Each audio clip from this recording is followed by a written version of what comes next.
greet our friends everywhere with Chapter 26 of To Ask No Man, the story of George Mueller's incredible adventure with God. This is another in the series Stories of Great Christians, brought to you by the Moody Bible Institute of Chicago.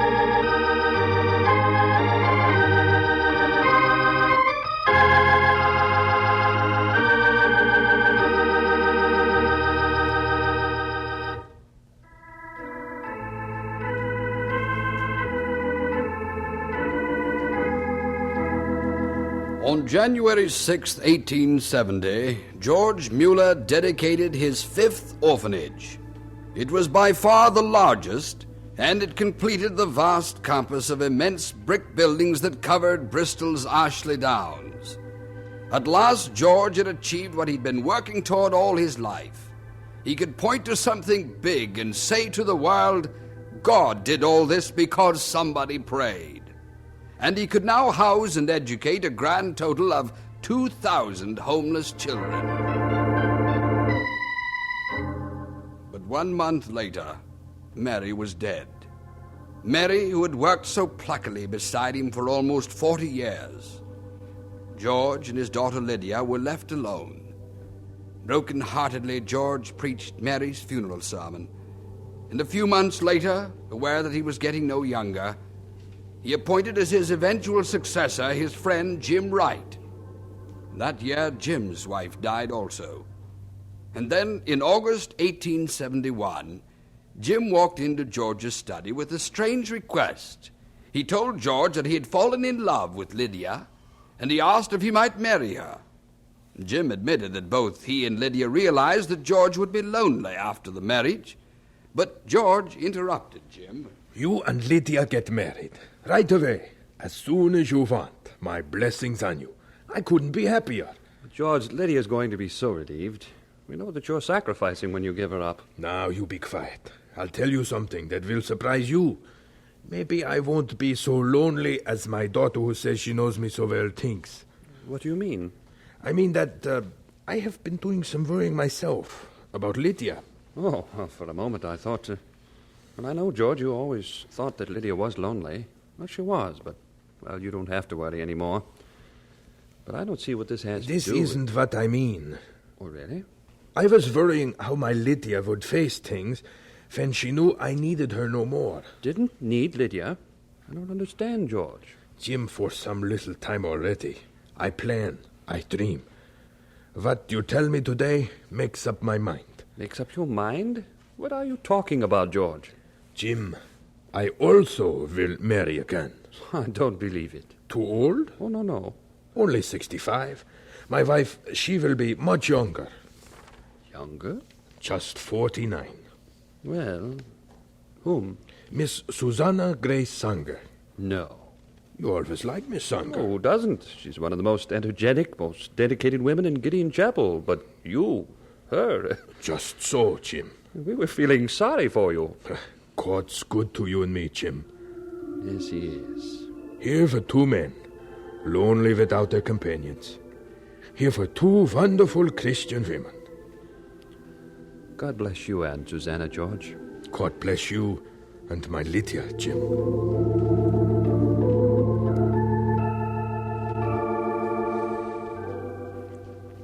Well, Susanna? Well, George? That's all there is to tell. They took it very calmly. I was afraid what Lydia'd think, what she'd say, but I never dreamed about them. But you still worry, Nine? Lydia and Jim, well, they're different. But what will other people say? Well, they can't say this, that George Mueller marries somebody he hardly knows. Oh, you know, George, I was in my 20s when I first met you and Mary. 25 years. It's a long time. Do you think folks will say, gracious, why is he marrying that dumpy old maid? Dumpy? Oh, I'm short and fat, George, and you know it. I never was pretty. Oh, I suppose the worst they can say is George Mueller marries somebody to work for him in his orphanages. George, that isn't true, is it? What do you think? Well, I think I probably will spend a lot of time working in those orphanages, but I think folks will say eventually George Mueller married somebody just right for him. How so? George, you've been acting like an old man lately. You've lost your daring. But, Susanna, I'm not far from 70. Well, that's what I mean. You're only in your middle 60s. There's a difference. It's all the way you look at it. Yeah, I have a lot of good years left to keep my orphanages organized. That's just it, George. What is? You've narrowed your vision. All you see are those orphanages.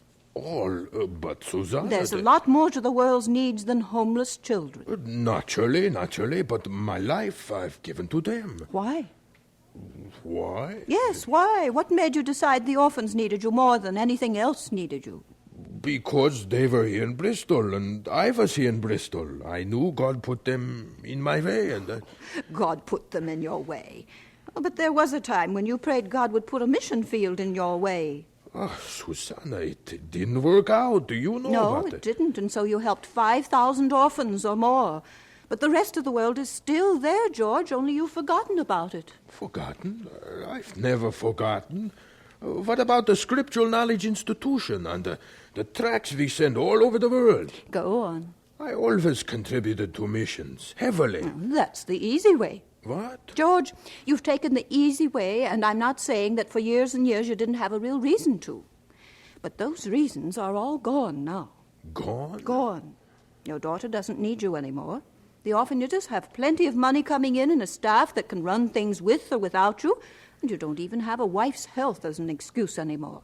Susanna. Now, George, if anybody asks why you married me, I'll tell them. I'll tell them that God sent you a healthy, energetic wife just in time to keep George Mueller from losing his great adventure with God.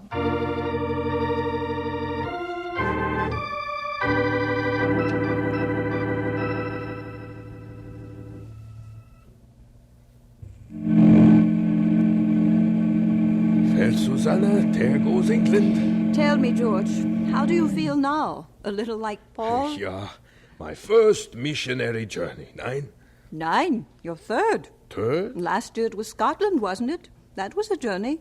And the year before that, all over England. Why, you've traveled more miles than Paul already. So I have, and he was half my age. Switzerland, Holland, the people there are going to hear a preacher like Paul, too. Now, Susanna, sometimes I wonder at my nerve to preach at all, especially now with the interpreters. Even my German is rusty. The gospel isn't. Thousands wanted to hear it in Liverpool. Don't forget that. So I preached in the hall they built for Moody and Sankey. Never will I forget that. Well, Mr. Moody can thank you for establishing a lot of his converts. Remember those people in York and Newcastle? Now, Susanna. So we are off. George Mueller takes the gospel back to his own country. I hope my health holds up. You said that last year. And then you went to Glasgow and preached 38 times in 36 days. Did I? I keep records, George. And one of these days you're going to be surprised to find out just how much God has used you for his glory. May it always be that way. May he take me around the world, if it be his will. Say goodbye to England, George. And come below. We can get some correspondence done before dinner.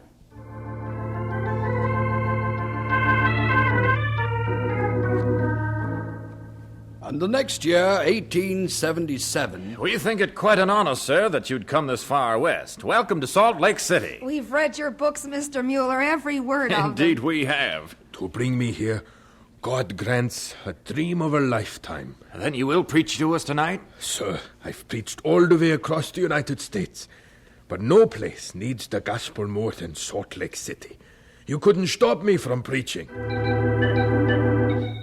1 year later... Senor Mueller, welcome to Barcelona. You know me? Senor Mueller, you're famous in Spain. It is you who began the day school, see? The Scriptural Knowledge Institution, see? Yeah. All Protestant of Spain know Senor Mueller. Come now, we visit the schools you began, see? In 1879 and 1880... Madam, I never thought I'd be homesick in the state of Massachusetts. And what makes you homesick about our school? Your young ladies. They're very much like my Bristol orphans. Oh? How's that? Here I see them washing their own clothes, and this afternoon I see them cooking in the great kitchens. Mr. Mueller, we believe that a Christian woman's education should be practical. Just so. Ja, my dear Miss Lyons. It will be an honor to address your young ladies in chapel tomorrow. I will tell them they make me homesick. Oh, Mr. Mueller, you're the one who honors the young ladies of Mount Holyoke College. Welcome to Amherst College, Mr. Mueller. Thank you. Always I want to preach to students. When I was at the University of Halle, Welcome to Yale, Mr. Mueller. The chapel's this way. When George was 75 in 1881, 12 hours on this road. I can't stand much more, George. Kite says we are almost to Jerusalem. It's worth it, Susanna. I know.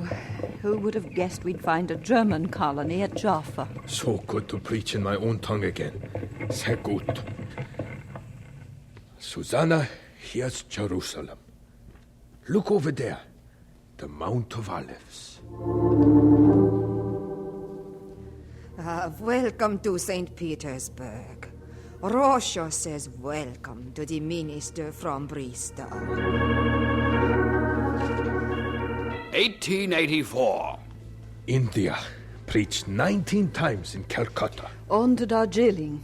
Can you stand the heat, George? Benares. It had terrible idolatry. Delhi next. The next year, Australia. China. Japan. 15 missionary journeys and almost 200,000 miles. Ah, my dear Susanna, God has been so good.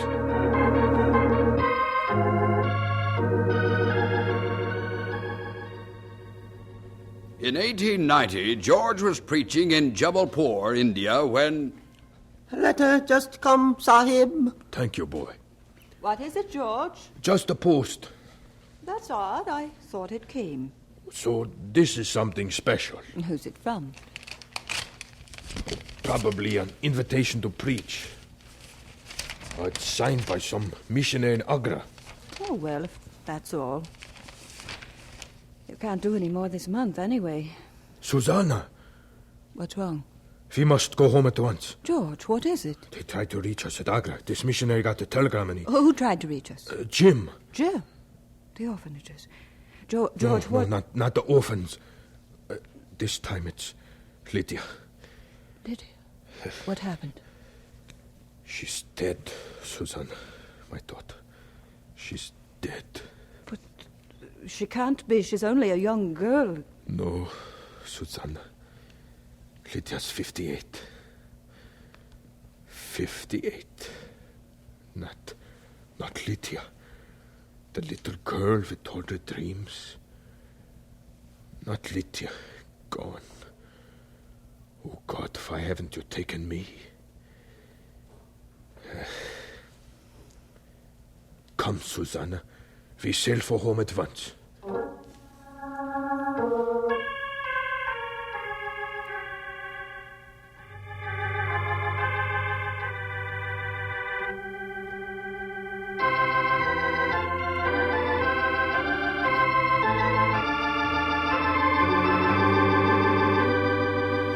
And so we conclude Chapter 26 of To Ask No Man, the story of George Mueller's incredible adventure with God. This is another in the series Stories of Great Christians, which come to you transcribed from the Moody Bible Institute of Chicago.